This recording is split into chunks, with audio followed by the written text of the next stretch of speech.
बिस्मिल्लाहिर्रहमानिर्रहीम। अस्सलामु अलैकुम वरहमतुल्लाहि वबरकातुहू। अल्लाहुम्मा सल्ली अला मुहम्मदिन व आल मोहम्मद। जैसा कि आज हमारा मौजू है, हमारा टॉपिक है जिगर, जिसको इंग्लिश में लिवर कहते हैं। और अक्सर करके इसके फ़ायदे और जिगर के लिए जो जिगर खून नहीं बनाता, उसके खून बढ़ाने का एक नुस्खा आपको बताऊंगा। और जिगर की गर्मी के लिए वो बेहतरीन एक टॉनिक है। इंशाअल्लाह ताला आप जब इस्तेमाल करेंगे तो आपको बहुत फ़ायदा होगा। मौजूद सामईन, जिसने हमारा पेज लाइक नहीं किया वो लाइक करे, और जिसने हमारा यूट्यूब चैनल पे हमारा ऐसे ही दवाखाना सब्सक्राइब नहीं किया वो सब्सक्राइब करे।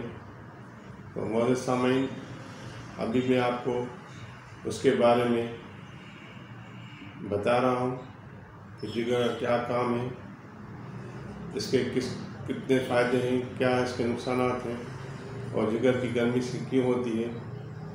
तो इस सिलसिले में मैं आपसे बात कर रहा हूँ।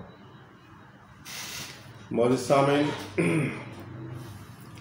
जिगर ऐज़ा रईसा है, एक ऐसा उज़्वा है जो रूह तबई का मुअद्दिन है। जिगर खून बनाने की एक मशीन है। जब ये ख़राब हो जाए तो खून बनना बंद हो जाता है। अक्सर करके जिगर में गर्मी बढ़ जाती है, जिगर के अंदर सोजिश हो जाती है, जिगर सिकुड़ना शुरू हो जाता है, और बाज़ दफ़ा जिगर में इतनी शदीद गर्मी होती है कि पाँव हाथ जलना शुरू हो जाते हैं और हल्का सा बुखार भी रहता है। मौजूद सामईन, जिगर की गर्मी के लिए, जिगर के लिए बेहतरीन आपको मैं नुस्खा बता रहा हूँ, नोट कीजिएगा। नुस्खा है रेवंद खताई 25 ग्राम, कलमी शोरा 10 ग्राम, नौशादर ठिकरी 10 ग्राम, फलफल स्याह 10 ग्राम, बाल छड़ 10 ग्राम। इन सब चीज़ों को अलग-अलग पीस लें या ग्राइंडर में इसको पाउडर बना लें। पाउडर बना के ये एक सफ़ू बन जाएगा। फिर आप उसको किसी शीशी के मर्तबान में महफूज कर लें।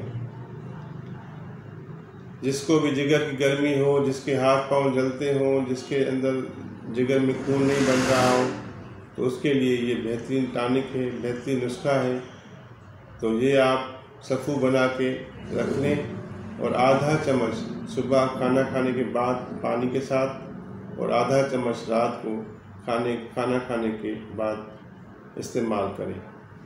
अल्लाह ने चाहा तो आपको ये जिगर की गर्मी, जिगर की सोजिश, और जिगर के अंदर जो जिगर सिकुड़ जाता है, उसके लिए ये बेहतरीन नुस्खा है। आप इस्तेमाल करें, इंशाल्लाह आपको फ़ायदा होगा। जिसने हमारी आपसे गुजारिश है फिर दोबारा कि जिसने हमारा पेज को लाइक नहीं किया वो लाइक करें। अपनी दुआओं के साथ हमें याद रखिएगा।